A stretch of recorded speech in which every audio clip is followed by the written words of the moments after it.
প্রিয় শিক্ষার্থীবৃন্দ, আজকের এই অনলাইন ক্লাসে তোমাদের সকলকে স্বাগতম জানাচ্ছি।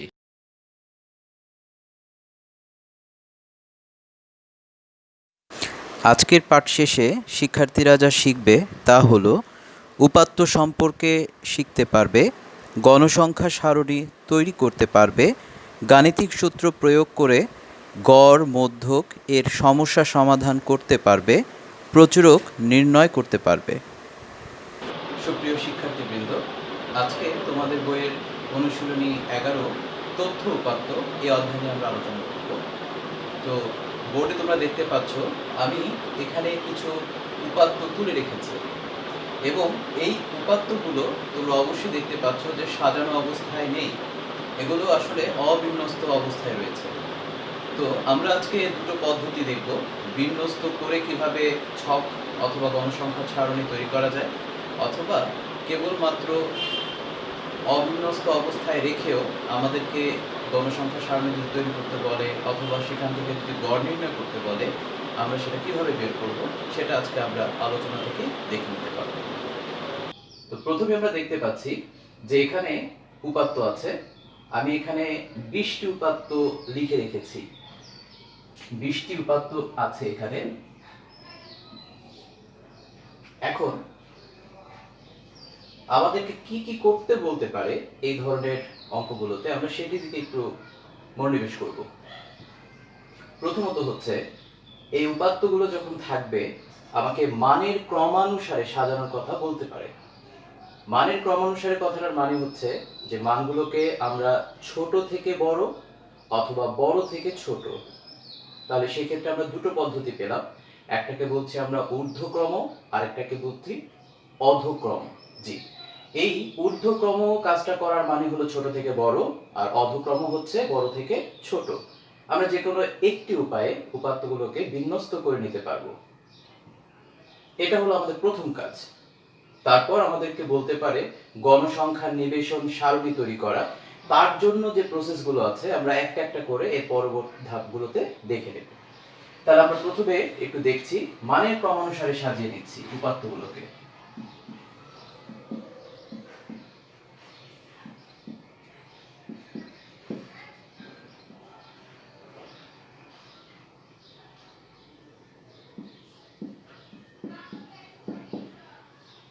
তো মানের ক্রমানুসারে মানগুলোকে যখন আমরা সাজাচ্ছি তখন আমরা খুঁজে নেব সবচেয়ে ছোট মান এখানে কত আছে।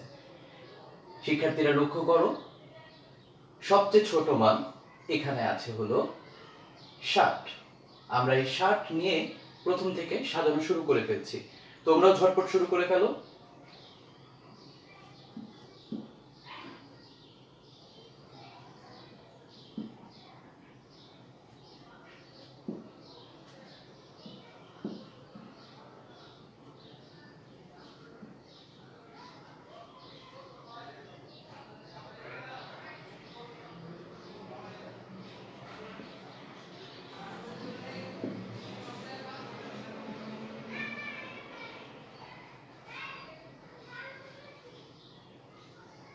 বাহাত্তরের পর আমরা দেখতে পাচ্ছি এখানে 74 আছে, 75 আছে,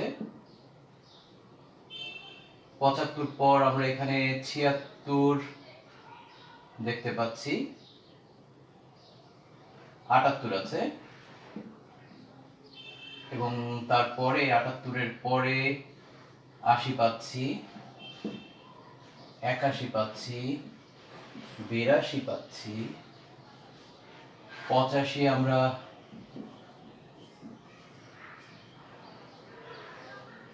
ও 80 আমাদের এখানে দুবার আছে। আমি একটু কারেকশন করে নিচ্ছি।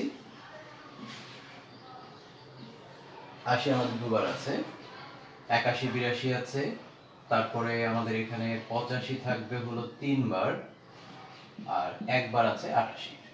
হ্যাঁ, আমরা গুণে দেখি।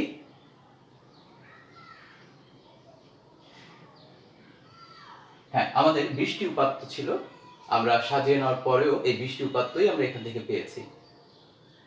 এটা আমাদের মানের ক্রম অনুসারে সাজানো হয়ে গেল। আমি আবার বলছি, মানের ক্রমানুসারে সাজানোর ক্ষেত্রে ঊর্ধ্বক্রম যেটা আমি করেছি এমনকি এটা উল্টো দিক থেকে বড় থেকে ছোট করা যেত, যেটাকে বলা হবে অধক্রম।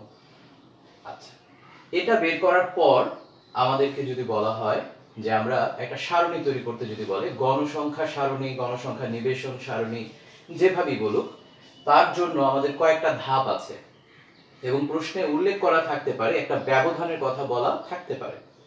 আমরা এখন সেই দিকটা খেয়াল করব। তো প্রথমত ওই ছকে মানগুলোকে সাজানোর ক্ষেত্রে আমাদের যেটা খুব জরুরি সেটাকে আমরা বলি পরিসর। পরিসর কথাটা হচ্ছে কতটুকু জায়গা জুড়ে এই মানগুলো ছড়িয়ে আছে। তাহলে আমরা এই জায়গা থেকে যদি পরিসরটা বের করতে চাই, পরিসরের একটা সূত্র আছে, সেটাকে আমরা বলি সর্বোচ্চ মান বিয়োগ করব সর্বনিম্ন মান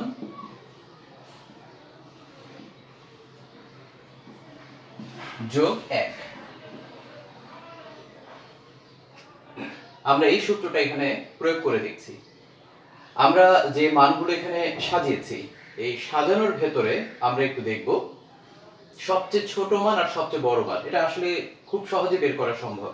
আমরা দেখতে পাচ্ছি এটা সর্বশেষ, এটাই হলো সর্বোচ্চ মান, আর শুরুতে যেটা ছিল এটা হলো সর্বনিম্ন মান।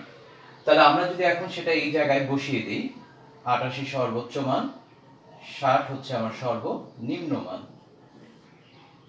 তাহলে আমরা এখান থেকে এটা যদি বিয়োগ করে থাকি, আমি 28 পাচ্ছি, 29 পেলাম। তাহলে আমরা প্রথম ধাপটা কমপ্লিট করে ফেললাম, যেখানে আমার মানটা আসবে হলো পরিসরে। প্রশ্নে উল্লেখ করা থাকতে পারে যে শ্রেণী ব্যাপ্তি অথবা শ্রেণী ব্যবধান 5, 6 হতে পারে, যেটাই প্রশ্নে বলা থাকুক, সেই সংখ্যাটা দিয়ে আমার এই পরিসরকে ভাগ করতে হবে। যত শ্রেণী ব্যবধান বলবে তত দ্বারা আমরা এই মানটাকে ভাগ করতে হবে। ভাগ করে আমি যে মানটা পেয়ে যাব, সেই মানটাকে আমরা বলবো শ্রেণী সংখ্যা। অর্থাৎ আমি যে ছকে সাজাবো, সেই ছকে কয়টা ধাপ আমাকে করতে হবে বা কয়টা লাইনে এই মানগুলোকে আমি বিন্যস্ত করতে পারবো, সেটাকে আমরা বলি শ্রেণী সংখ্যা। তাহলে আমরা এখান থেকে শ্রেণী সংখ্যাটাও তৈরি করে ফেলতে পারবো। তাহলে আমি প্রশ্ন অনুযায়ী সেটা করব, সেটা হচ্ছে শ্রেণী ব্যবধান 5 ধরে আমরা অঙ্কটাকে কাউন্ট করা শুরু করছি।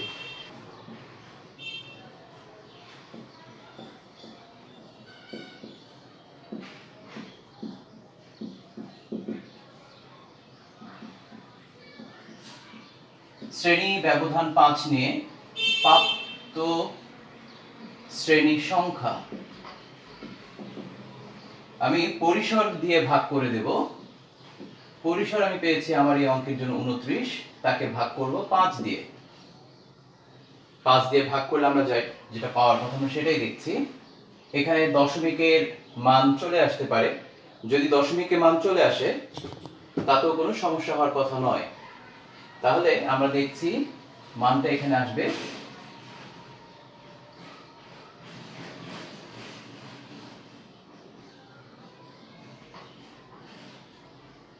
এই মানটা আসন্ন মান। আসন্ন মান বলতে এটা পুরোপুরি মান আমরা বের করতে পারিনি। তাহলে সেক্ষেত্রে আমাদের যেটা করণীয় সেটা হচ্ছে এর পরবর্তীতে পূর্ণ একটা সংখ্যা, সেই সংখ্যা আমাকে এটা বিন্যস্ত করতে হবে। অর্থাৎ 5.8 এই সংখ্যাটা পূর্ণ সংখ্যা নয়, এটা 5 এর থেকে বড়, কিন্তু তার পরবর্তী পূর্ণ সংখ্যা 6 থেকে ছোট। তাহলে আমরা কাজ করার সুবিধার্থে এই মানটাকে আমরা ধরে নিব 6 এবং পাশে প্রায় কথাটা লিখে নিতে পারি।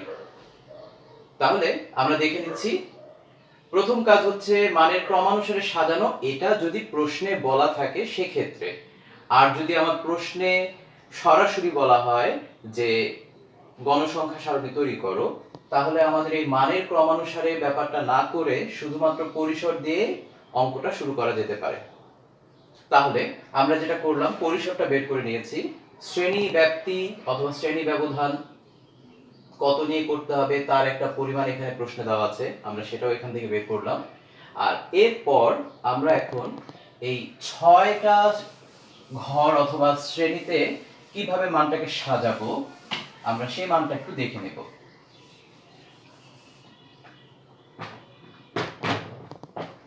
প্রথম ব্যাপারটা দাঁড়াচ্ছে যে আমাদের এখানে ছক তৈরি করার জন্য স্কেলের সাহায্য নিচ্ছি।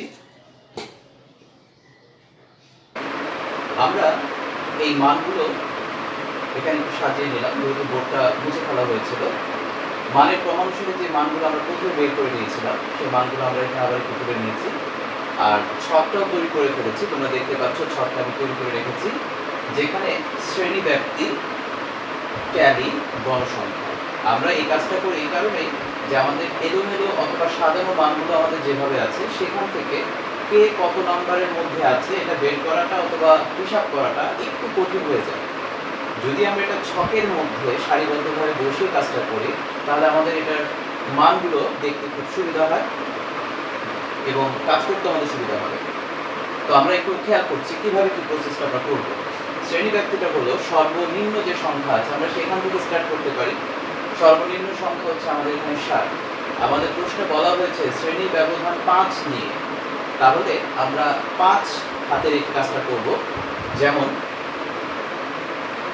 60 থেকে যদি আমরা হিসাব করি, আমরা নিজেরাই হাতে গুনে দেখি, 60, 61, 62, 63, 64, তার মানে 5 ঘর হলো আমার এখানে 64।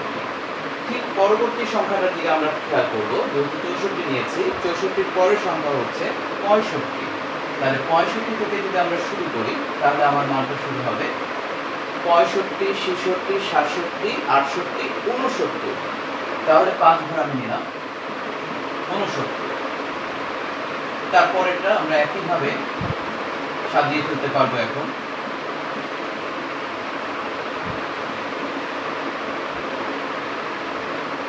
আমাদের এরপরে আর যাওয়া লাগবে না। আমরা দেখতে পাচ্ছি আমাদের যে সর্বোচ্চ মান যেটা ছিল 88, সেই মানটা এই মানের রেঞ্জের মধ্যে অর্থাৎ এই সীমাবদ্ধতার মধ্যে হয়ে গেছে। তাহলে আমরা এখন খুঁজে বের করবো ট্যালি। ট্যালি জিনিসটা আসলে আমরা ব্যবহার করি যে সংখ্যাগুলো কার ব্যবধানের মধ্যে বা শ্রেণী ব্যবধানের মধ্যে কভার করে আছে তার জন্য বিশেষ করে কয়েকটা দাগ টেনে আমরা এই ট্যালি চিহ্নটাকে পূর্ণ করি। তো দেখা যাক আমাদের প্রথম যেটা আছে সেটা হলো 60 থেকে 64। আমরা দেখবো এখানে কয়টা সংখ্যা আছে, আমরা খুঁজে দেখি। শুধুমাত্র 60 আছে, এখানে 64 পর্যন্ত আর কোনো সংখ্যা নেই। তাহলে আমার এখানে ট্যালি হচ্ছে 1 অর্থাৎ একটা। 65 থেকে 69 আমরা একটু খুঁজি, 65, 66, 67, 68। তার মানে হচ্ছে আমরা এখানে পেলাম 4টি সংখ্যা। আমি উল্লেখ করে নিচ্ছি। 70 থেকে 74, 70 থেকে 74 আমরা কাউন্ট করি, 1, 2, 3, 4। হ্যাঁ, এখানে আমার আছে 4টি। এরপরে আমার আছে 75 থেকে 79। আমি এটা খুঁজে দেখি, 1, 2, 3, এর বেশি নেই আমাদের এখানে। তাহলে 1, 2, 3। 80 থেকে 84 আমরা এটা একটু খুঁজবো, 1, 2, 3, 4। यस, এখানে 4টাই আছে। সর্বশেষ 85 থেকে 89, এখানেও আমাদের 4টি আছে, এর উপরে নেই। তাহলে 1, 2, 3, 4। আমাদের ট্যালির কাজটা সম্পূর্ণ হলো। আমরা এখন এখান থেকে গণসংখ্যার মানটাকে কনভার্ট করে নিব। এখানে মান আছে 1, এখানে আছে 4, 4, 3, 4, 4। আমরা এখন এখানে যোগ করে দেখব যে আমাদের টোটাল মান ছিল 20টি উপাত্তে, এখানেও কি 20টা হচ্ছে কিনা। তাহলে আমরা এখানে খেয়াল করে দেখি, 9, 3, 12 আর 8। হ্যাঁ, 20 আমরা পেয়ে গেছি। আমাদের যে উপাত্তগুলো ছিল সেই উপাত্তগুলো আমরা এখানে অলরেডি পেয়ে গেছি। তাহলে আমার মোট উপাত্ত হলো 20। আমার সেই 20টি উপাত্ত এখানে তৈরি হয়ে গেছে। তাহলে এভাবে করে আমরা গণসংখ্যার সারণীটা তৈরি করতে পারবো। আমি আবার প্রথম থেকে মনে করিয়ে দিতে চাই আমাদের কাজের ধারণাগুলো কিরকম ছিল। যদি এলোমেলো অবিন্যস্ত কোনো উপাত্ত দেওয়া থাকে, আমরা প্রথমে যদি প্রশ্ন উল্লেখ করা থাকে ক্রমানুসারে সাজানোর কথা, তাহলে আমরা মানের ক্রমানুসারে সাজিয়ে নিতে পারবো। তারপরে যদি আমাদেরকে গণসংখ্যা সারণী তৈরি করতে বলে তাহলে সেক্ষেত্রে আমরা গণসংখ্যা সারণীর জন্য পরিসর আগে বের করে নেব, সর্বোচ্চ সর্বনিম্ন এই দুটো মান আমরা আগে বের করে নেব। আর তারপরে শ্রেণী ব্যবধান প্রশ্ন উল্লেখ করা থাকতে পারে, সেটা দিয়ে আমরা ওই পরিসরকে ভাগ করে সম্ভাব্য একটা মান পাবো, যেটাকে আমরা শ্রেণীর সংখ্যা বলছি, পূর্ণ সংখ্যা নিয়ে নিতে হবে। তারপর আমরা ছক করব, ছকের ঘরের সংখ্যা যদি আমরা বলি লম্বালম্বি এভাবে করে আমাদের হবে, কলাম হবে হচ্ছে 3টি, আর সারি হবে কয়টি সেটা নির্ভর করছে হলো এই সংখ্যার উপরে। এখানেও দেখো তোমার 1 2 3 4 5 6টি ঘর ঠিকই আছে, কিন্তু উপরে হেডলাইনগুলো লেখার জন্য একটি এবং নিচে মোট লেখার জন্য একটি, এই দুটো ঘর বাড়তি নিতে হয়। এভাবে করে আমরা আমাদের ছকটা সম্পূর্ণ করতে পারবো। তারপরে আমরা পরবর্তীতে আরেকটি কাজ করতে যাব, সেটা আমরা একটু পরে আবার দেখে নেব। আমরা বিন্যস্ত করে উপাত্তগুলোকে কিভাবে সন্নিবেশ করতে হয়, অর্থাৎ গণসংখ্যা সারণী তৈরি করা যায়, আমরা সেটা কিছুক্ষণ আগে দেখলাম। আর এখন আমরা দেখব, যদি এই উপাত্তগুলো দেওয়া থাকে এবং গড় নির্ণয় করতে বলা হয়, তাহলে এই এলোমেলো উপাত্তগুলো থেকে কিভাবে গড় নির্ণয়ের ছক তৈরি করা যায় আমরা এখন সেটা দেখে নেব। তো তোমরা দেখতেই পাচ্ছ আমি এখানে একটা ছক তৈরি করেছি, আর যে উপাত্তগুলো নিয়ে আমরা কাজ করার কথা সেই উপাত্তগুলো আমি কাজের সুবিধার্থে পাশে লিখে রেখেছি এবং সেটা আমরা এখানে বসিয়ে কাজটা কমপ্লিট করব। প্রথমে দেখে নাও, আমাদের এই জায়গায় আমরা 5টা ঘর করেছি। ঘরগুলো ভালো করে বুঝো। প্রথমটা হলো শ্রেণী ব্যাপ্তি, যেটা আমরা আগে করেছি। শ্রেণী মধ্যমান, এটা হলো নতুন একটা জিনিস যেটা আমরা আজকে ব্যবহার করার সময় দেখব কিভাবে বের করতে হয়। ট্যালি তোমরা আগে থেকেই জানো, যেটা বের করা হয়েছে আগের অঙ্কে। একইভাবে গণসংখ্যা, এটা আমরা সেখানে বের করেছিলাম, অর্থাৎ যেটাই ট্যালির পরিমাণ সেটাই হলো গণসংখ্যা। আর নতুন একটা টপিকস আমরা এখানে দেখব, সেটা হলো এফআই এক্সআই। এখানে আমরা নতুন যে দুটো জিনিস দেখতে পাচ্ছি সেটা হলো এই ঘরটি এবং এই ঘরটি। এখানে দেখো এটা নামকরণ করা হয়েছে এক্স আই, এক্স জাস্ট একটা চলক হিসাবে ধরা হয়েছে, সেটাকে আই ইনিশিয়াল হিসাবে দেখানো হয় এক্স আই। আর গণসংখ্যা হচ্ছে ফান্ডামেন্টাল, একেবারে রুট অবস্থায় কয়জনের কে কতজন করে এই কাজটা করেছে বা কতজন এই নাম্বারটা পেয়েছে সংখ্যা বোঝানো হয়, এটাকে এফ আই দিয়ে প্রকাশ করা হয়। আমাদের কাজ হবে এই মানগুলো বের করে প্রতিটা লাইনে এফ আই এবং এক্স আই গুণফলটা এখানে বের করা, এবং এই সবগুলো এফ আই এক্স আই যখন এখানে বেরিয়ে যাবে এদের যোগফলটা হবে এখানে। এই বিশেষ যোগফলের জন্য এখানে একটা সাইন ব্যবহার করা হয়, এটাকে আমরা বলি সামেশন। সামেশন চিহ্নটা হচ্ছে সাম, শুধুমাত্র যোগ করা অর্থে বোঝানো হয় সামেশন, ওইটা কি সংক্ষিপ্ত রূপ, আর হলো এলোবোরেট অর্থাৎ বড় আকারে বলা হয়েছে সামেশন। চিহ্নটা দেখতে এরকম, এটা দিয়ে অনেকগুলো সংখ্যার একসাথে যোগফলকে বোঝানো হয়। তো আমরা কিছুক্ষণ পর এই কাজটাও দেখব যে যোগফলটা দিয়ে কিভাবে মানটা বের করতে হয়। তো আমি প্রথমে তোমাদের সাথে এখানে আলোচনা করে নেই, সেটা হচ্ছে শ্রেণী মধ্যমানটা আমরা কিভাবে নির্ণয় করব। নির্ণয় করার পদ্ধতিটা হচ্ছে, যে শ্রেণী ব্যাপ্তিটা তোমরা দেখতে পাচ্ছ এই শ্রেণী ব্যাপ্তিকে যোগ করে 2 দিয়ে ভাগ করতে হয়। অর্থাৎ তোমার এখানে মান থাকবে সবসময় দুটো, প্রথমটাকে বলা হয় নিম্ন সীমা, দ্বিতীয়টাকে বলা হয় উচ্চ সীমা। অর্থাৎ 60 হচ্ছে এখানে নিম্ন সীমা, 64 হচ্ছে এখানে উচ্চ সীমা। এই দুইটা সীমাকে যোগ করে 2 দিয়ে ভাগ করতে হয়, তাহলেই বেরিয়ে যায় যে শ্রেণী মধ্যমান, অর্থাৎ এই দুটোর মাঝখানের মানটা কত ছিল। তাহলে আমরা একটু চেক করি। প্রথমে এই মানটা ছিল 60, তারপরে ছিল 64, এই দুটোকে 2 দিয়ে ভাগ করা, যেহেতু মান দুটো তাই 2 দিয়ে ভাগ, এটাকে অনেকটা আমরা গড় বলতে পারি। তাহলে তোমরা এখানে একটা হিসাব করে দেখো, মানটা আসতেছে 124, তাকে 2 দিয়ে ভাগ করছি, আর 124কে যদি 2 দিয়ে ভাগ করা হয় তাহলে আমরা মান পাবো 62। তাহলে আমরা এখান থেকে বুঝে নিলাম যে আমাদের শ্রেণী মধ্যমান এটা হচ্ছে 62 প্রথমটার জন্য। তাহলে আমি এই 62 এখানে লিখছি। 62 লেখার পর বাকি ঘরগুলো কিন্তু আমার একইভাবে করার কথা ছিল, অর্থাৎ প্রত্যেকটা ক্ষেত্রে আমার যোগ করতে হবে, 2 দিয়ে ভাগ করতে হবে। কিন্তু আমরা এখানে কাজ করার সুবিধা অবশ্যই এখানে প্রয়োগ করব। সেটা কেমন? সেটা হচ্ছে, আমরা জানি শ্রেণী মধ্যমান শ্রেণী ব্যবধান আমরা ধরে নিয়েছিলাম 5 করে। তাহলে আমরা এখানে এই 5 করে প্রত্যেকটা সংখ্যার সাথে যোগ করে করে করে বাড়িয়ে দেব। অর্থাৎ 62 যদি প্রথম শ্রেণী মধ্যমান আমরা বের করি, তাহলে শ্রেণী ব্যবধান ছিল 5, 62-র সাথে 5 যোগ করব, তাহলে বেরিয়ে যাবে 67। আরও 5 যোগ করো, 72, 77, 82, 87। নিশ্চয়ই এটা খুব সহজ হয়ে গেল। আমরা তাহলে কাজটা সবসময় মনে রাখবো যে এটা আমরা সবাই বের করতে পারি, তোমাদেরকে আগে আমি এটা বলে দিয়েছি তাই আর এখন রিপিট করছি না। আর এই দুটো ভ্যালুকে যোগ করে 2 দিয়ে ভাগ করলে প্রথমে শ্রেণী মধ্যমান পাবো, আর পরবর্তী সংখ্যাগুলো আমরা শ্রেণী ব্যবধানটাকে শুধু মনে রাখবো যে 5 অথবা 10 করে যেটা বলা আছে সেই অনুযায়ী আমরা জাস্ট যোগ করে করে লিখে যাব। তাহলে এই ঘরটা আমাদের কমপ্লিট হয়ে গেল। এখন আসো আমরা ট্যালির মধ্যে আসবো। ট্যালির এখানে আমরা শুধুমাত্র এখান থেকে এক একটা সংখ্যা দেখব এবং যেই রেঞ্জের মধ্যে পড়ে যাবে সেই রেঞ্জের মধ্যে আমরা দাগ কেটে যাব। তাহলে চলো আমরা ঝটপট এটা করে ফেলি। প্রথমে আছে 70। তোমরা দেখো 70 এই ঘরের ভেতরে আছে, তোমরা অবশ্যই শ্রেণী ব্যাপ্তির দিকে তাকাবে।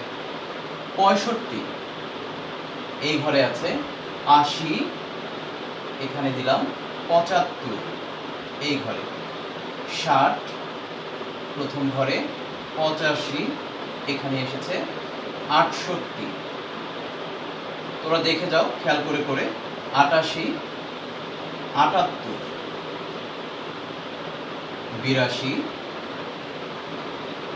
67 76 85 70 85 এবং সর্বশেষ 72 এদিক থেকে দেখতে পাচ্ছি। 72 তার আমি এখানে দিব। 80 এই ঘরে দেব। 66 এখানে দেব। 74 এই ঘরে পড়েছে। সর্বশেষ সংখ্যাটা হচ্ছে 81, তাহলে 81 পড়বে এই ঘরে। তাহলে আমরা এখান থেকে অলরেডি প্রত্যেকটা সংখ্যা কি কবার আছে সেটা বের করেছি। আমরা এখন সেটা সংখ্যায় প্রকাশ করি।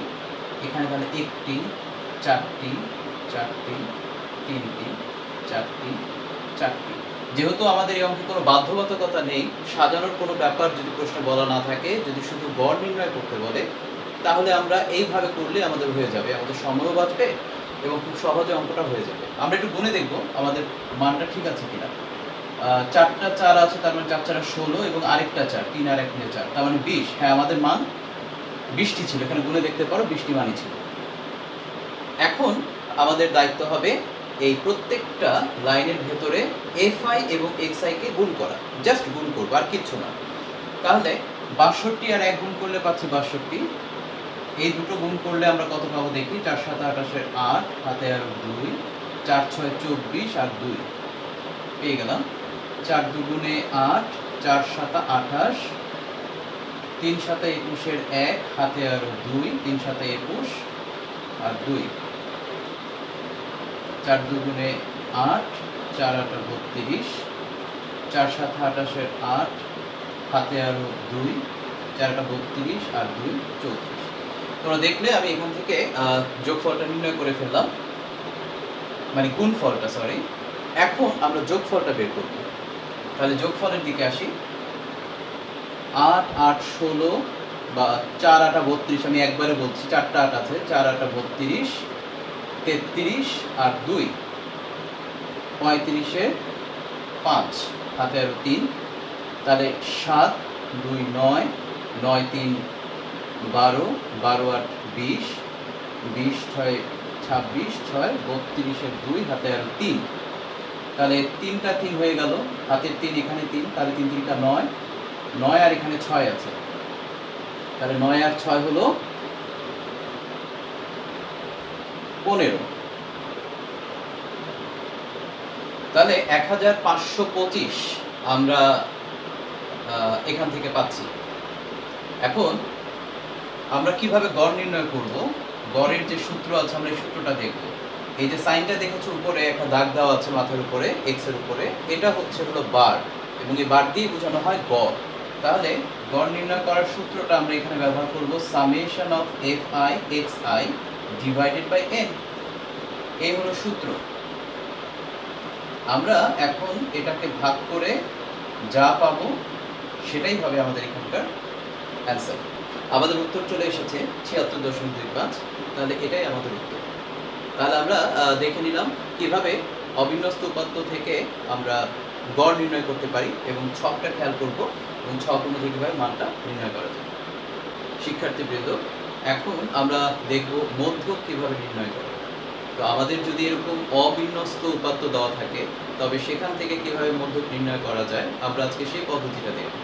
তো তোমরা আগেই দেখেছো যে এটা হলো আমাদের প্রশ্নের উপাদানগুলো ছিল বা উপাত্তগুলো ছিল, এগুলো এলোমেলো ছিল। মধ্যক নির্ণয়ের একটা প্রথম শর্ত হচ্ছে উপাত্তগুলোকে মানের ক্রমানুসারে সাজাতে হবে। এবং সেই সাজানোর ক্ষেত্রে তুমি যে কোনো একটা পথ অবলম্বন করলেই হবে, অর্থাৎ ছোট থেকে বড় অথবা বড় থেকে ছোট। আমরা সাধারণত ছোট থেকে বড়ই সাজাই। তাহলে আমি এখানে দেখো মানের ক্রমানুসারে কিন্তু সাজিয়ে নিয়েছি। তাহলে কথাটা তোমাদের আবার মনে রাখতে হবে, মধ্যক নির্ণয় করার প্রথম শর্তই হচ্ছে যে উপাত্তগুলোকে সাজিয়ে নিতে হবে।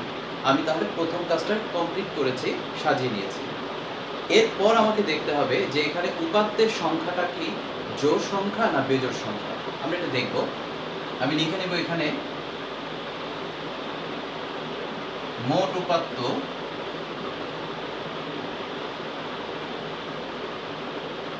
n ইকুয়াল টু, তোমরা জানো এখানে 20টা মান ছিল, পাশে লেখা যাবে যে এটা জোড় সংখ্যা, এটা বেজোড়ও হতে পারে। বেজোড় সংখ্যা হলেও আমরা কি করব সেটাও আমরা পরে দেখে নেব। তাহলে প্রথমে এখান থেকে আমরা বুঝে নিই। আমি প্রথম শর্ত বলেছি উপাত্তগুলোকে আগে সাজিয়ে নেব। যেহেতু উপাত্তগুলোকে আমার সাজানো হয়ে গেছে, আমার এখন আর এই আগের অংশগুলো না রাখলেও চলবে। আমি এগুলো মুছে দিচ্ছি। তাহলে এখন আমাদের করণীয়টা আমরা আবার দেখি। উপাত্তের সংখ্যা আমরা দেখব, এটা n নাম্বার অফ এলিমেন্টস, অথবা এখানে উপাত্তের সংখ্যাকে নির্দেশ করা হচ্ছে। তাহলে 20 ছিল, আমরা পাশে লিখে নিলাম এটা হলো একটা জোড় সংখ্যা। সবাই বুঝতে পারছো জোড়। তো উপাত্তের সংখ্যা যদি জোড় হয় তাহলে তার জন্য একটা সূত্র আছে, আর উপাত্তের সংখ্যা যদি বেজোড় হয় তার জন্য আরেকটা সূত্র আছে। তো আমরা সেই পদ্ধতিটা এখানে দেখে নেব। প্রথমেই জোড় সংখ্যা হলে কি সূত্র ফেলতে হয় সেটা দেখি। তোমরা একটা জিনিস খেয়াল করবে, যদি সংখ্যাগুলোর মোট সংখ্যাটা, অর্থাৎ আমরা যদি এখানে দেখতে চাই গণসংখ্যা অথবা উপাত্তের মোট সংখ্যা যদি জোড় হয়, তাহলে এদের মাঝখানটা নির্ণয় করাটা খুব কঠিন, কারণ মাঝখান বলে কিছু হবে না। তোমরা আমরা আঙুলের দিকে দেখো, তাহলে তোমরা বুঝতে পারবে এখানে আঙুল আছে 4টি। তাহলে আমাকে যদি বলা হয় মাঝখানে কে আছে, আমার কিন্তু বলাটা টাফ, কারণ এখানে থেকে একটা বাদ দিলে, এখান থেকে একটা বাদ দিলে মাঝখানে কিন্তু দুটো থাকবে, কিন্তু আমার মান কিন্তু দরকার হবে একটি। তো এই সমস্যাটা দূর করার জন্য যে কাজটা করা হয়, মাঝখানে যে পদটা এখানে থাকবে সেটা হলো যে জোড় সংখ্যাকে 2 দিয়ে ভাগ করতে হয়, এবং 2 দিয়ে ভাগ করার পর এটা তার পরবর্তী সংখ্যার সাথে 1 যোগ করে তারপরে কাজটা করতে হয়। আমি আবার রিপিট করছি। প্রথমত মোট যে সংখ্যাটা থাকবে তাকে 2 দিয়ে ভাগ করতে হবে, এবং তার সাথে 1 যোগ করে পরবর্তী সংখ্যাটি, অর্থাৎ এই দুটো সংখ্যার গড় বের করতে হয়। দেখো তাহলে আমি কি করছি।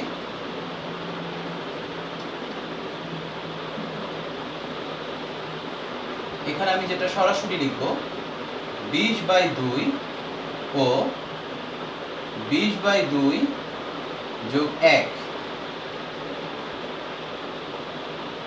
তম পদের মানের সমষ্টি ভাগ হচ্ছে 2। সবাই সূত্রটা খেয়াল করো। এখানে জোড় সংখ্যা যে আছে তাকে লিখলাম, এবং তার সাথে আরো 1 যোগ করে তার পরবর্তী সংখ্যাটিকে নির্দেশ করলাম। এত তম পদের মানের সমষ্টি, কারণ এরা তো 20টি পদ আছে সেটা বোঝাচ্ছে, কিন্তু সেই পদে কত মান আছে সেটা কিন্তু আমরা এখনো জানি না, সেটা আমরা বের করব। তাহলে দেখা যাক, এখানে 20/2 বলতে 10 বোঝাচ্ছে, আর আমরা এখানে বলছি 10-এর সাথে 1, তার মানে 11। তাহলে এততম পদে মানের সমষ্টি ভাগ করব 2 দিয়ে। তোমরা এখন এখান থেকে দেখবে, গুনে গুনে দেখবে 10 নম্বর পদটা কোথায়। দেখো 1 2 3 4 5 6 7 8 9 10। 10 হচ্ছে তাহলে 75, এবং 11তম পদ তাহলে হচ্ছে 76। আমরা তাহলে এখান থেকে আইডেন্টিফাই করে ফেললাম এই দুটো হচ্ছে আমাদের মধ্যপদ। তাহলে এখানে দিলাম 75 যোগ 76। মানের সমষ্টি বলতে এই যে দুটো মানকে আমরা যোগ করে দিয়েছি, এটাই হলো সমষ্টি। এখন আমরা যোগ করে 2 দিয়ে ভাগ করে দেব। ধরো এখানে মানটা আসতেছে 151, তাকে এখন 2 দিয়ে যদি ভাগ করি তাহলে আমরা মানটা পাবো 75.5। তাহলে এটা হয়ে গেল যদি উপাত্তের সংখ্যা জোড় হয় তাহলে সেক্ষেত্রে মান নির্ণয় করার পদ্ধতি। আমরা কিছুক্ষণ আগে জোড় সংখ্যক উপাত্ত নিয়ে কাজ করেছি। যদি আমাদের কখনো প্রশ্নে বেজোড় সংখ্যক উপাত্ত নিয়ে কাজ করতে বলা হয়, আমরা তখন কি সূত্র অ্যাপ্লাই করব আমরা এখন সেটা দেখব। তো আমাদের আগের অঙ্কে যেহেতু 20টি উপাত্ত ছিল, আমি ইচ্ছাকৃত একটা উপাত্ত ধরে নাও বাড়িয়ে দিলাম। এটা আমাদের কাজ করার সুবিধার্থে আমি বুঝিয়ে দিচ্ছি। ধরে নাও তোমার প্রশ্নে উপাত্তগুলো এতগুলোই ছিল। এখন আমি গুণে দেখলাম যে উপাত্তের সংখ্যা আছে 21টি। তাহলে উপাত্তের সংখ্যা যদি 21 হয় তাহলে অবশ্যই তা একটা বেজোড় সংখ্যা। আর বেজোড় সংখ্যা যদি হয় সেক্ষেত্রে আমরা কিভাবে সূত্রটা অ্যাপ্লাই করব চলো দেখে নিই আমরা।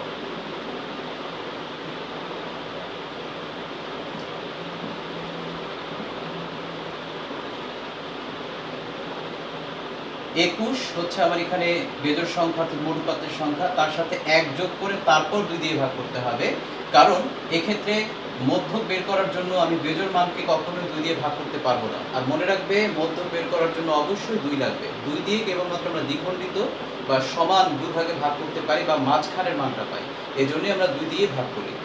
তাহলে 21কে যেহেতু বেজোড় তাকে জোড় বানানোর জন্য ইচ্ছাকৃত একটা 1 সূত্রের 1 যোগ করতে হয়, আর 2 হচ্ছে সূত্রের ভাগ করছি।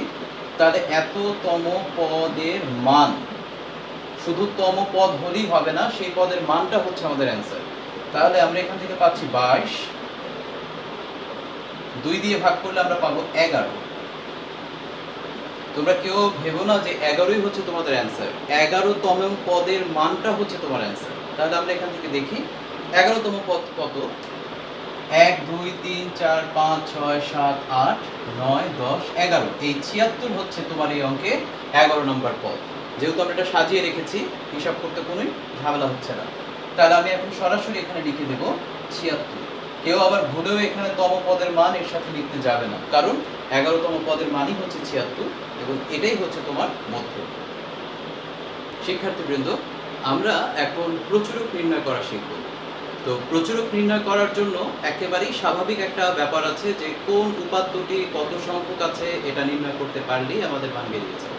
এখন আমরা এই কাজটা কিভাবে করব সেটা আমরা এখন এখানে দেখে নেব। প্রচুরক কথাটার মানে হচ্ছে কোনো উপাত্ত সবচেয়ে বেশি বা সর্বাধিক বেশি সংখ্যক আছে কোনটা, সেটাই হচ্ছে আমাদের অঙ্কের প্রচুরক।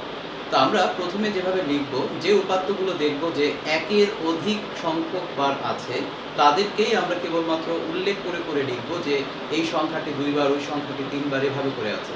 কিন্তু যে উপাত্তগুলো কেবলমাত্র একবার করে আছে তাকে আমরা এভাবে হাইলাইট করব না। তাহলে দেখে নাও,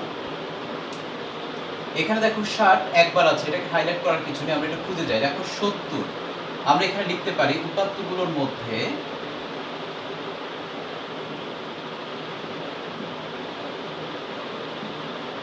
উপাত্তগুলোর মধ্যে 70 রয়েছে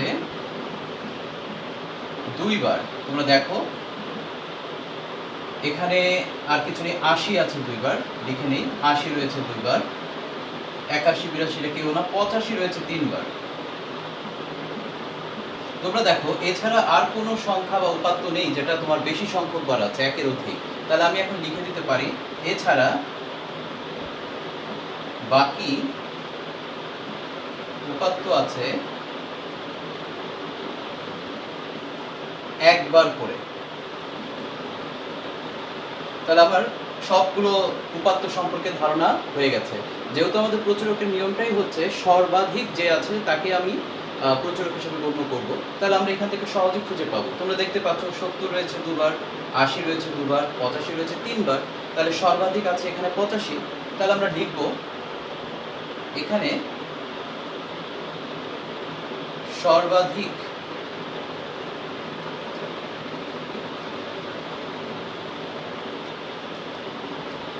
হচ্ছে 85। ঠিক আছে, অতএব প্রচুরক হলো 85।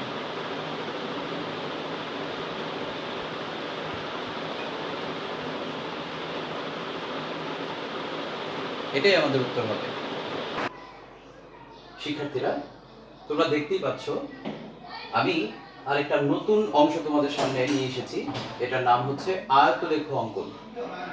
এই আয়তলেখ অঙ্কন করার জন্য আমার যে ছক লাগবে আমি সেই ছকটা তৈরি করে রেখেছি, যদিও মাঝখানের অংশটুকু ফাঁকা রেখেছি, এটা তোমাদের সাথে কথা বলে তারপর এটা পূর্ণ করব। আর পাশে দেখতে পাচ্ছ যে আমি হোয়াইট বোর্ডে জাস্ট কিছু দাগ কেটে তৈরি করেছি। এটা একটা গ্রাফ পেপারের মতো তৈরি করার চেষ্টা করা হয়েছে। যেহেতু গ্রাফ পেপার তোমাদের এখানে অ্যাটাচ করে দেখানো সম্ভব হবে না, তোমরা বাসায় সেটা গ্রাফ পেপারে করবে। আমার প্রয়োগ কিভাবে আমি দেখাবো সেটা আমরা একটু পরে এখান থেকে বুঝে নেব। তো আমাদের প্রথম যে কাজটুকু, আয়তরেখা অঙ্কন করার জন্য আমাদের একটা ছক তৈরি করা লাগবে। এই ছকের সাহায্যটা আমরা নেব, আমরা তার কিছুক্ষণ আগে যে গণসংখ্যা সারণী তৈরি করেছি ঠিক সেই জায়গা থেকে আমরা এটার সাহায্যটা নেব। আমাদের সেখানে শ্রেণী ব্যাপ্তিটা আমরা পেয়েছিলাম আর তার সাথে গণসংখ্যাটাও পেয়েছিলাম। আমি শুধুমাত্র মাঝখানে ট্যালি অংশটা এখান থেকে উঠিয়ে দিয়েছি। ছক কাগজে যখন আমরা এই মানগুলো বসাবো তখন তাদের মাঝে কোনো গ্যাপ রাখা যাবে না। ওই গ্যাপটা দূর করার জন্যই মাঝখানে এখানে একটা ঘর করতে হবে। এটার নাম হচ্ছে অবিচ্ছিন্ন শ্রেণীসীমা। আমি কথাটা লিখে নিচ্ছি।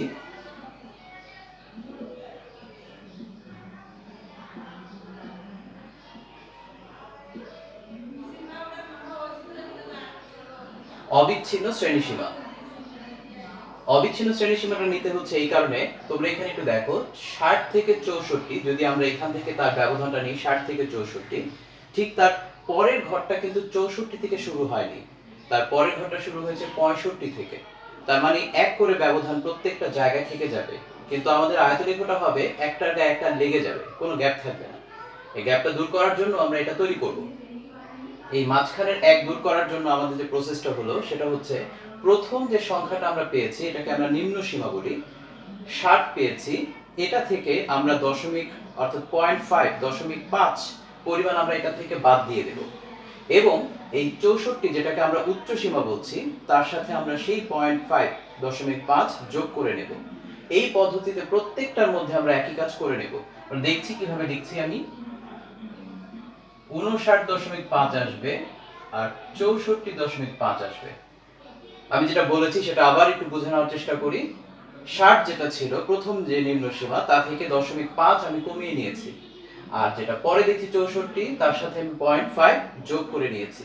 ঠিক একই পদ্ধতিতে যদি আমরা নিচেরটাকে করি, 65 থেকে যদি আমরা কমিয়ে নিই তাহলে অবশ্যই 64.5 আসবে, আর এটা যা ছিল তাই, তার সাথে জাস্ট 0.5 যুক্ত হয়ে গেল। এখন দেখা যাক এখান থেকে মানটা শুরু হয়ে যেখানে শেষ হয়েছে তার পরের মানটা কিন্তু সেখান থেকেই শুরু হয়েছে, তার মানে এদের মাঝে এখন আর কোনো গ্যাপ রইল না। এই জন্যই আমরা অবিচ্ছিন্ন শ্রেণীসীমাটা তৈরি করছি। তাহলে এখন ঝটপট এই পুরো ঘরটা তৈরি করা যাক।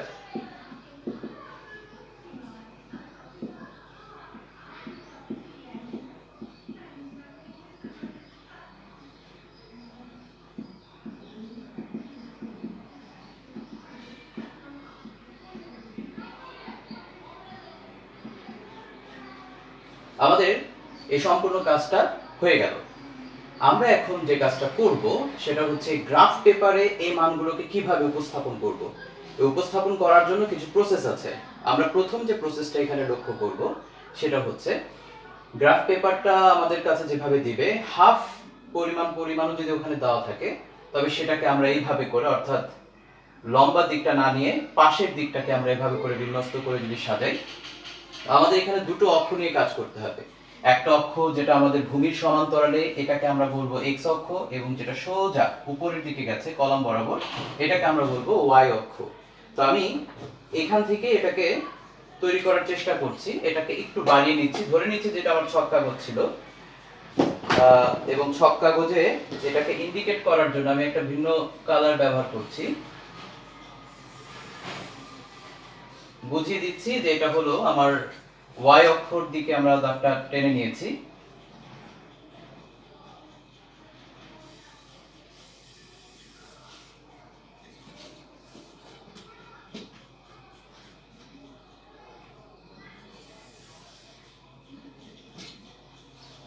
হ্যাঁ, আমার এটা এখন তৈরি হয়ে গেল। এটা হয়ে গেল যে ওয়াই অক্ষ এবং এক্স অক্ষ। আমরা এখানে উল্লেখ করে দিচ্ছি এই জায়গাটা হচ্ছে আমার ওয়াই, এটাকে আমরা 0 বা মূল বিন্দু বলতে পারি, এবং এই জায়গাটাকে আমরা বলতে পারবো এক্স। এখানে আমরা অ্যারো চিহ্ন দিয়ে ইন্ডিকেট করব। এই দুটো অক্ষের নাম আমরা দিতে পারি। এটা হচ্ছে ওয়াই এর বিপরীত দিক, ওয়াই এক্সিস বলা যায়, ওয়াই ড্যাশ প্রাইম যেটাই বলি, আর এটা হচ্ছে এক্স এর বিপরীত দিক এক্স প্রাইম। এখন আমরা মানগুলো কিভাবে নেব? আমাদের এখানে অবিচ্ছিন্ন শ্রেণীসীমা যে মানগুলো আমরা দেখতে পাচ্ছি, এই মানগুলোকে আমাদের নিতে হবে। তো নিতে হলে আমাদের মানগুলো নিতে হবে ঠিক এই থেকে আরম্ভ করে এই মানগুলো আমাদেরকে নিতে হবে। বোঝার সুবিধার্থে আমি ইন্ডিকেট করছি, অর্থাৎ শুরুর অংশটুকু হচ্ছে আমাদের এই জায়গায় 59.5, তারপরে 64.5, তারপরে এটা, তারপরে এটা, তারপর এইভাবে করে, তার মানে আমাদের এখানে 1 2 3 4 5 6 7 এই 7টা মান আছে। এই মানগুলোকে আমার এখানে বসাতে হবে। বসানোর জন্য আমরা যেটা প্রথম থেকে যে কাজটা করব সেটা হচ্ছে এই জায়গায় আমরা 5 ঘর ব্যবধান দিয়ে দিয়ে তারপরে কাজটা করব। আমরা একটু দেখি 5 ঘর পর পর যদি এখানে হিসাব করি, ছোট ছোট বর্গকে বুঝাচ্ছি আমরা, 1 2 3 4 5, ঠিক এই ঘরটাতে আমার একটা ইন্ডিকেশন অর্থাৎ প্রথম অংশটুকু হওয়ার কথা। সেই প্রথম মানটা হচ্ছে 59.5। আমি এটাকে দাগ দিয়ে চিহ্নিত করছি, 59.5 আমি পেলাম। এটার মান হচ্ছে 64.5। একই রকম ভাবে দিয়ে যাব,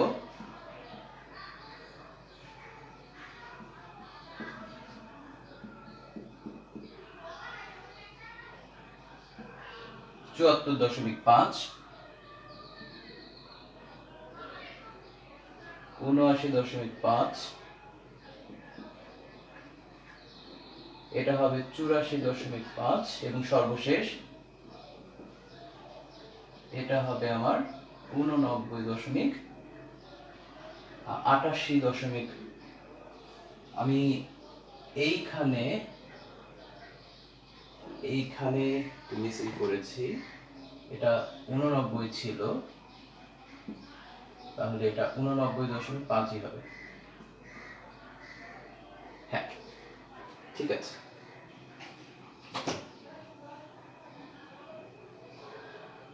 এবার আমরা যেটা করলাম সেটা হলো x অক্ষে অবিচ্ছিন্ন শ্রেণীসীমার মানগুলোকে এখানে বসিয়ে নিয়েছি। এবার উপরে y অক্ষে যে মানগুলো বসবে, y অক্ষে বসবে হলো গণসংখ্যার মানগুলো বসবে। তো গণসংখ্যাগুলোকে আমরা সর্বোচ্চ মান দেখতে পাচ্ছি এখানে 4, 4 এর উপরে কোনো মান এখানে নেই। সেক্ষেত্রে আমি এখান থেকে আগে ইন্ডিকেট করব, এখানে 1 2 3 4 5, সর্বোচ্চ মান হচ্ছে 5। আমি 5 পর্যন্ত এখানে দাগ দিয়ে দিলাম। যদি আমার এখানে 10 পর্যন্ত থাকতো তাহলে আরো ঘরগুলো আমরা উল্লেখ করতে পারতাম। অর্থাৎ এখানে প্রতি ঘরের মান 1 করে আমরা ধরেছি। x অক্ষের দিকেও প্রতি ঘরের মান আমরা 1 করেই ধরেছি। তাহলে এখন আমাদের প্রথম কাজ যেটা ছিল গ্রাফ পেপারে দাগ করে যেটার মান যেখানে সেটা আমরা ফার্স্টে করেছি, এখন হলো মানটা বসানো, উপস্থাপন করা। তো এই জায়গায় আমরা দেখছি 59.5, তখন আমার গণসংখ্যা কত? 1। আমরা এখান থেকে দেখব 59.5, এটার মান গণসংখ্যা হচ্ছে 1। জাস্ট উপরের দিকে যাব, কয় ঘর যাব আমরা উপরের দিকে? 1 ঘর যাব। এই হচ্ছে 1 ঘর। আমি এখানে একটা ফোঁটা দিয়ে বোঝানোর চেষ্টা করছি, তোমরা একটু খেয়াল করবে। 64.5 যখন এই ঘর বরাবরই আমরা দেখছি, তখনও তার মান কত দেখছি? 1 দেখছি। তাহলে এটার মানও আমরা 1 এখানে ইন্ডিকেট করে দিলাম। 59.5, এখন আমরা নিচের দিকে নেমে যাব। 59.5 এর সময় মানটা আমরা কত দেখছি? 4। তাহলে আমরা এখানে দেখছি এখান থেকে 1 2 3 4। খেয়াল করবে যেই ঘর আমরা গুনছি, যে ঘরের নাম বলছি সেই বরাবর উপরের দিকে যাচ্ছি। এরপর আমাদের আছে 74.5, এই যে 74.5 এটার ক্ষেত্রে 4, 1 2 3 4, আমরা ঠিক তার মাঝখান বরাবর একটু ভরাট করে দিচ্ছি। 79.5 সেখানে রয়েছে 3, আমরা দিলাম এখানে 3। 84.5 সেখানে হচ্ছে 4, এখানেও আমার 4 দিলাম আমরা এখানে 4। 89.5 যেখানে পেয়েছি সেখানেও আমার 4, এই হচ্ছে সেখানেও আমার 4। আমরা আমাদের কাজ এখানে করে ফেলেছি, অর্থাৎ যেখানে যে মানটা বসানো দরকার সেই মানটা কিন্তু আমরা এখানে বসিয়ে ফেলেছি। এখন শুধুমাত্র আমাদের কাজটা দাঁড়াবে এগুলোকে যুক্ত করা। এই যুক্ত করার ক্ষেত্রে অনেকে ভুল করে, তো আমরা যুক্ত করার ব্যাপারটা একটু খেয়াল করব কিভাবে করতে হয়। যুক্ত করা শেষ করেছিলাম যে মানগুলোকে বসানোর ক্ষেত্রে আমরা স্থাপন করে ফেলেছিলাম।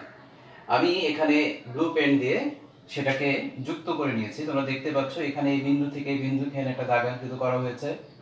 এরপর এখানে ছিল ইন্ডিকেটরগুলো আমি সব জায়গায় দাগ দিয়ে রেখেছি, দেখো প্রত্যেকের ঘরগুলো করা হয়েছে। যেহেতু তোমরা পেন্সিল দিয়ে ছক কাগজে করবে, একটু গাঢ় করে দিলেই হবে, ওগুলোকে ভরাট করলেও হয়, না করলেও কোনো সমস্যা নেই।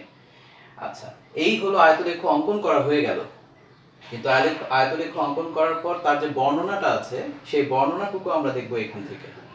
সেই বর্ণনাটুকুর প্রথম থেকে আমরা দেখতে পাচ্ছি এখানে এক্স ও এক্স প্রাইম, আমরা একটু খেয়াল করব, এক্স ও এক্স প্রাইম, ওয়াই ও ওয়াই প্রাইম পরস্পর লম্ব রেখা, যথাক্রমে এক্স অক্ষ, এটাকে এক্স অক্ষকে নির্দেশ করছে আর এটা ওয়াই অক্ষকে নির্দেশ করছে, এবং ও তাদের মূল বিন্দু, এই যে ও হচ্ছে মূল বিন্দু অর্থাৎ মাঝখানে অবস্থান করছে। ওয়াই অক্ষকে, আচ্ছা, এক্স ও ওয়াই অক্ষে প্রতি ক্ষুদ্র বর্গকে আমরা দেখতে পাচ্ছি এখানে এক্স অক্ষে এই প্রতিটা ছোট ছোট ঘরকে আমরা এক ঘর করেই ধরেছি, অর্থাৎ ব্যবধান দেখো 5 ঘর সমান 5টা মানই ধরা হয়েছে। তারপরে একই রকম ভাবে ওয়াই অক্ষের ক্ষেত্রেও 1 2 3 4 5 অর্থাৎ প্রতি ঘরের মানকে এক করে ধরা হয়েছে, এক একক ধরে অবিচ্ছিন্ন শ্রেণীসীমা, এখানে আমরা অবিচ্ছিন্ন শ্রেণীসীমা ফেলেছি কোথায়? এক্স অক্ষে। ও গণসংখ্যা স্থাপন করি, গণসংখ্যা ফেলেছি আমরা কোথায়? ওয়াই অক্ষে। এই জন্য দুটাকে পাশাপাশি একবারে লিখে দেওয়া হলো। অতঃপর আয়তলেখ সম্পন্ন করি, এই যে দাগগুলো যুক্ত করে আয়তলেখ সম্পন্ন করা হয়ে গেছে। সর্বশেষ 0 থেকে 59.5 আমরা এখান থেকে দেখব। দেখো এখানে 0 থেকে 59.5 তোমার কাছে কি মনে হয় না যেখানে অনেকগুলো ঘর ছিল? কিন্তু আমাদের তো গ্রাফ পেপারে এত জায়গা থাকবে না, এজন্য আমরা এটাকে চাপিয়ে এক ধরনের চিহ্ন দেব, এটাকে ভাঙা চিহ্ন বলা হয়, আমরা অনেকে জিগজ্যাগও বলি। এটাকে আটকে দেওয়ার মানে হচ্ছে এর মাঝখানে অনেক মান ছিল যেটা আমরা এখানে কাজের জন্য ব্যবহার করিনি। তো 0 থেকে 59.5 পর্যন্ত ভাঙা চিহ্ন দেওয়া হয়েছে। এই হলো আমাদের আয়তলেখ অঙ্কনের কাজ। তাহলে আমরা আজকে প্রথম থেকে যে কাজগুলো করেছি সেটা আমরা আবার একটু খেয়াল করব। প্রথমে আমরা করেছি উপাত্তগুলোকে সাজানো, অবিন্যস্ত থাকতে পারে, আমরা বিন্যস্ত করেছি মানের ক্রমানুসারে। তারপরের অংশটুকু ছিল গণসংখ্যা সারণী তৈরি করা, তার জন্য আমরা ব্যবহার করেছিলাম পরিসর, শ্রেণী ব্যাপ্তি কত দেওয়া থাকবে তার উপরে ভিত্তি করে শ্রেণী সংখ্যা, এবং তারপর ছক করেছি। এবং এরপরে আমরা আয়তলেখ অঙ্কন করার জন্য এরকম একটা ছক তৈরি করব। গ্রাফ পেপারে আমরা এভাবে করে গ্রাফটা তৈরি করে নেব এবং তার নিচে এই বর্ণনাটুকু লিখে দেব। গ্রাফে যে কাজটা করা হবে সেটা ওই পেজে স্ট্যাপলার করে দিলেই হয়ে যাবে। আর তার সাথে আমরা আজকে আরেকটা জিনিস খেয়াল করব, সেটা হচ্ছে উপাত্ত কত ধরনের আছে। উপাত্তের প্রধানত প্রকারভেদ হচ্ছে আমরা দুই প্রকার বলি, একটা হচ্ছে মাধ্যমিক, আরেকটাকে বলা হচ্ছে প্রাথমিক। প্রাথমিক এবং মাধ্যমিক এই দুটো মধ্যে আরেকটা নামও আমরা বলি প্রত্যক্ষ পরোক্ষ, এই দুটো নামও বলা যেতে পারে। তাহলে আমরা এটা খেয়াল করবো, উপাত্ত যদি বলা হয় কত প্রকার, দু প্রকার, প্রাথমিক মাধ্যমিক বললেও হয়ে যাবে। আর তোমাদের আজকে পুরো ক্লাস জুড়ে যা করানো হয়েছে তার উপরে ভিত্তি করে একটা সৃজনশীল তোমাদের বাড়ির কাজ থাকবে, সেটা ভিডিওর শেষে দেখতে পাবে, লিংকটা দেওয়া থাকবে, তোমরা সেটা বাসায় নিজেরা করে নেবে। তাহলে আজকে মনোযোগ দিয়ে পুরো ক্লাসটা দেখার জন্য তোমাদের সকলকে ধন্যবাদ জানাচ্ছি। ভালো থাকবে। আল্লাহ হাফেজ।